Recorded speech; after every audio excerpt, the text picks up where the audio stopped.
அது வெற்றி அடையுது. எல்லாரும் எல்லா கட்சியும் உட்பட சகல கையொப்பம் வச்சு கொடுக்கணும். அதே நேரம் இப்படி ஒரு பிரச்சனை நடக்குது எங்களுக்கு சகல தூதரங்களுக்கு ஒரு கடிதத்தை கொடுங்க.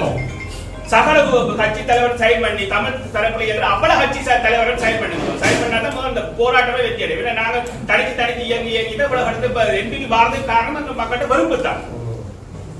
தனிச்சு இயங்கிதான் இவ்வளவு கட்டத்துல வந்தீங்க. ஆகவே எல்லாரும் பொது பிரச்சனைக்கு சேர்ந்து எல்லாரும் கூட்டா ஒரு அணிக்க விடுங்க. எல்லா கட்சி தலைவரும் சைன் பண்ணுங்க. முப்பாது பகிரங்கமா அந்த கட்சி பேருக்கு அப்புறம் அணிக்க சகல தூதரங்கள் பிரச்சனை இருக்கு. நாங்க போராட்டம் தயார் செய்து அதை வந்து மக்கள்கிட்ட கோரிக்கை கேளுங்க.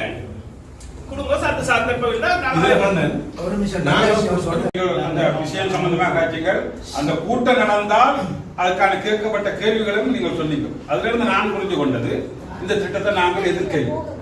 திட்டத்தை இருக்கு, ஆனா திட்டத்துல சில நடைமுறைகளை மாற்றத்தை கொண்டதான் இருக்கும். அதான் நீங்க இங்க தெளிவுபடுத்த வேண்டிய விஷயம். போராட போறோம் என்ன சொல்லி போராட போறோம், திட்டமா நாம போராட போறோம் இல்லையே.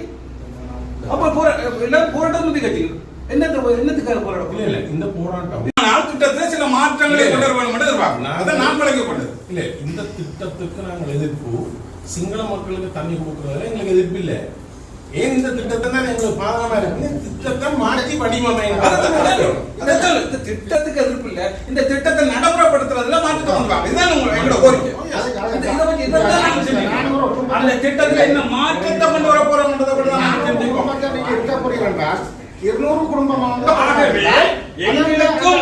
அந்த அனுகூலங்கள் கிடைக்கும் என்று சொன்னால் நாங்கள் திட்டத்தை ஏற்கிறோம். அப்படிதான்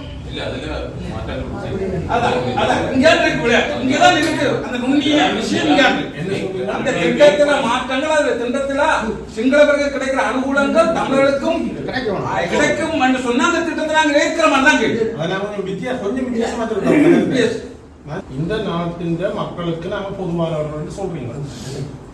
ஒரு பகுதி மக்களுக்கு மாத்திரம் அனுகூலத்தை கொடுத்து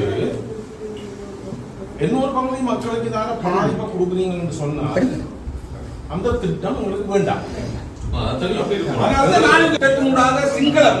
சிங்களவர்கள் கிடைக்கிற அனுகூலங்கள் தமிழர்களுக்கும் கிடைக்கும் என்று சொன்னால் அந்த திட்டத்தை நாங்கள் ஏற்கிறோம் என்றதா உண்மையா இல்லையா?